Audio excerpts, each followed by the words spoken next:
एक लड़का था, उसका नाम राम था। वो काफ़ी गरीब था। उसके पास ना तो कुछ खाने को था और ना ही रहने को घर था। वह अपने दोस्त के घर पे रहता था। उसने एक छोटी सी कंपनी में काम करना शुरू कर दिया।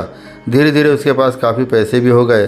बाद में वो काफ़ी धनी भी हो गया था, लेकिन अभी भी उसके अंदर कुछ कमी का एहसास होता था।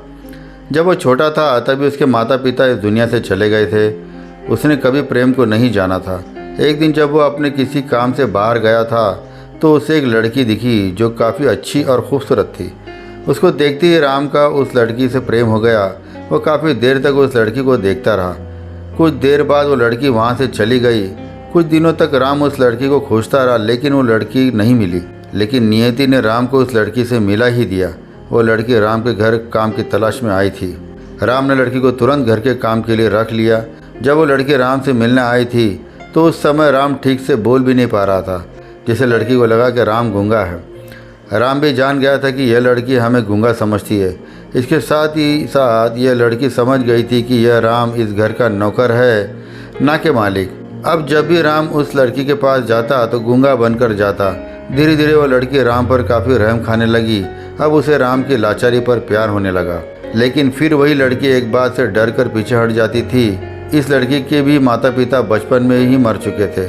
इस लड़की को इसके चाचा ने पाला था और वह चाहता था कि वह जब तक जिंदा रहे ये लड़की उसे खाने और पीने का पैसा दे। लड़की का प्रेम हद से बाहर जाने लगा था। राम के खांसी पर भी वो लड़की दौड़े चली आती थी। अब राम समझ गया कि इस लड़की को मुझसे प्रेम हो गया है। राम भी बहुत ज़्यादा उस लड़की से प्रेम करता था। उसने पहले ही लड़की के बारे में सब कुछ पता कर लिया। जब उसे सब पता चल गया तो वह बहुत रोने लगा, क्योंकि उसने गूंगे होने का ढोंग किया था।